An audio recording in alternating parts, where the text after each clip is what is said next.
Hi ladies, I'm Brianna Blackshear and I'm a Leadership Development Consultant or an LDC from National Kappa Delta. And I'm so excited to be at the A to Z chapter with you ladies today to celebrate all the work that you all have been doing for recruitment.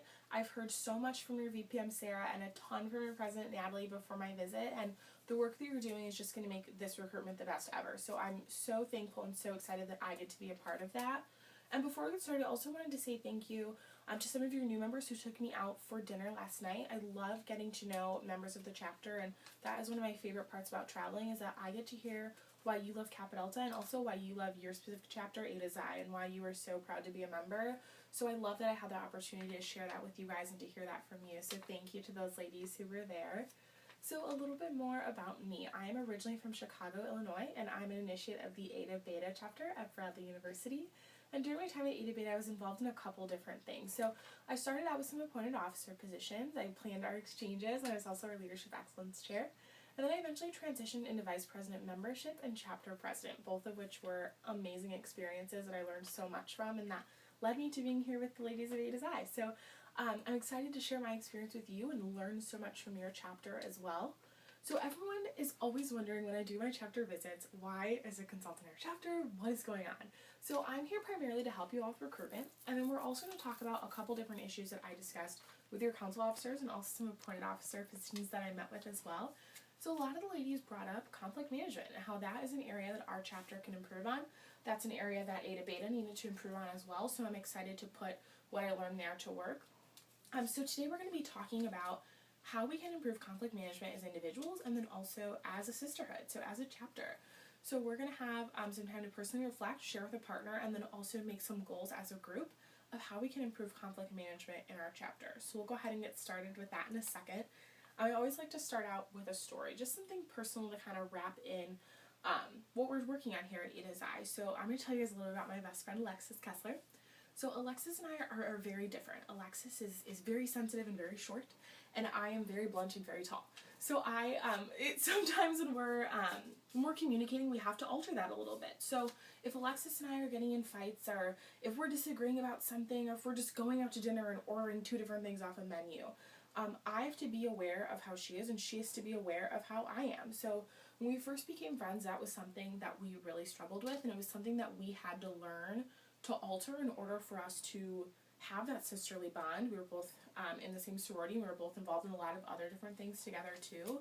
And then also for us to just coexist as friends. So going through that experience really taught me a lot about conflict management. I hope that that's something that can kind of enlighten some of you today and kind of show you guys what it's like to manage conflict with a friend. That conflict is not a bad thing. It's just something that we have to go through within our friendships and within our sisterhood. So to get started, I want you guys to go ahead, look at those sticky notes that I passed out, and I want you to think of a time when you were in a conflict. So maybe it was with someone in this chapter, maybe it was with someone in a different chapter, or your boyfriend or a family member, things like that.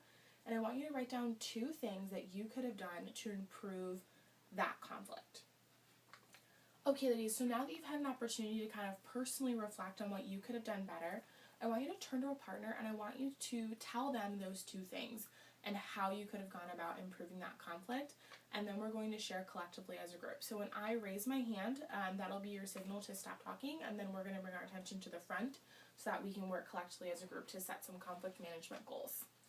Okay, so raising my hand. Alright ladies, thank you so much for sharing with a partner. So now we're going to go ahead and share all of those things that we just discussed as a group. So Sarah and Stephanie were sharing their ideas, so I'm going to have Stephanie share what Sarah said and Sarah share what Stephanie said. And then we're going to write that up on the board with the help of our scribe, Michelle. And then we're going to go ahead and set those chapter goals. So go ahead and shout out some things that your partner said about ways that you could have improved conflict. Michelle? One thing that my partner said was to listen more and talk less. Listen more, talk less. That is awesome. I think that's a great way to sum up how we can improve conflict management. So we'll go ahead and write that on the board. Listen more, talk less. Great idea. Okay, who else has something that they would like to share? Andrea. Something that the people around me were talking about, meaning my partner, was be aware of yourself. Be aware of yourself. Can you explain a little bit more what you mean by being aware of yourself? It's like having self-awareness to the situation, to know where you're coming from, what the situation is, and how you might be coming off to the other person. I think that's so awesome. And that's something that's going to help you in any relationship, even outside of capitals. This thing that's going to help you at work or in class, things like that. We have to be aware of the way that we react to situations and the way that we may come off to others. So like the story that I shared earlier about Alexis and I need to be aware that I'm not the most sensitive person in the world, and that when I'm speaking with someone who's sensitive, I need to bring that back and that I need to work on that. And Alexis is not the most straightforward person in the world. So when she was, it maybe if her and I were in an argument about something, I needed her to be straightforward and I needed her to be blunt. So those are both ways that we needed to be aware of ourselves. So we'll go ahead and write that on the board as well. Awesome. Anything else, ladies? Hillary? I come from England, and something we like to do is to openly approach conflict. Openly approach conflict. Awesome. And that is something that we should totally be able to do in our sisterhood. This is a safe place to do that. Once we graduate, it may not be as easy to be approaching that conflict. So Kappa Delta is an amazing place for us to start doing that and for us to start openly discussing things that may bother us a little bit with our sisters. Great. Thanks, Hillary. Okay. And anyone else? Yes. This may be a little biased because I'm on the standards board, but I think it's important to always know that we could be using the standards board for this kind of thing more. Kim, I think that's great. That is a resource that Kappa Delta offers that a lot of other organizations that we're a part of may not have. Let's use our resources while we're a part of this chapter, and let's make sure that we're managing the conflict with the help of our sisters who have also made the commitment to do that. Great, thank you so much, Kim. And let's get one more. Yes, Farah. And this seems pretty simple, but just being open with my sisters. Being open with your sisters, that is so great. And I agree with you, that is such a simple concept. But how important is that for us to just be open with our sisters? Maybe Ashley says something that offends Sarah. Well, Ashley and Sarah have to be able to have that conversation and let each other know, like, hey, that kind of bothered me a little bit, and I just wanted to let you know so that that doesn't happen again.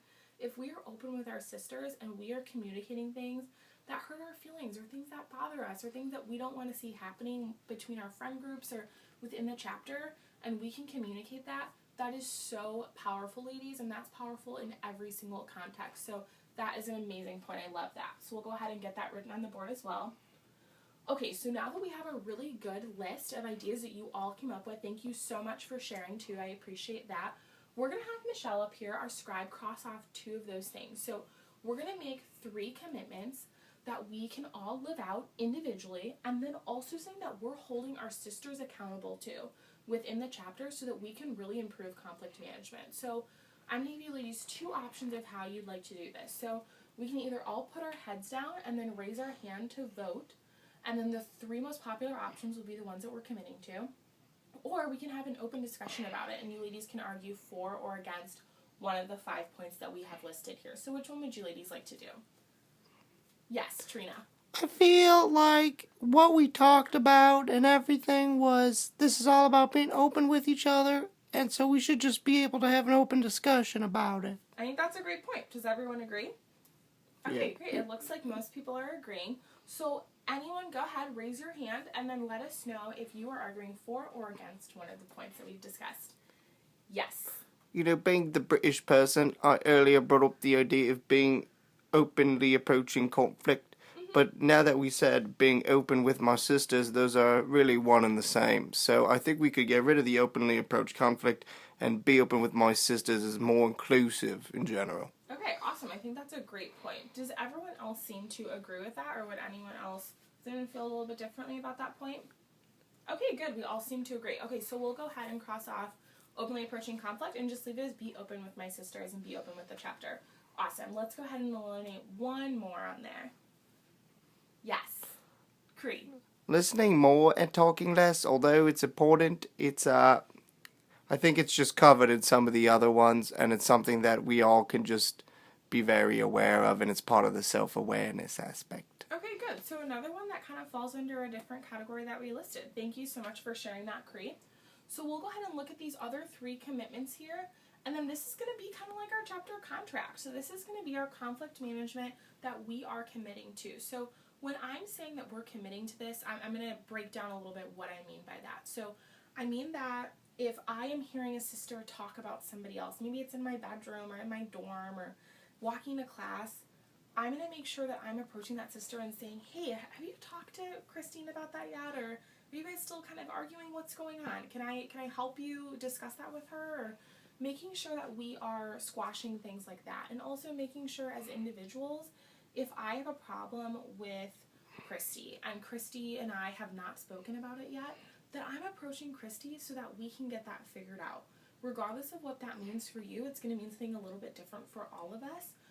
These are going to be the commitments that we're making, and this is going to help you in so many different aspects of your life, ladies. I'm telling you, if you can conflict manage, you are going to feel so much more powerful in every relationship that you are a part of. So I hope these 3 things are something that you ladies can really commit to and hold each other accountable. And what I'm going to do is we're going to get this list written up a little bit neater, and then we're going to post this in your house.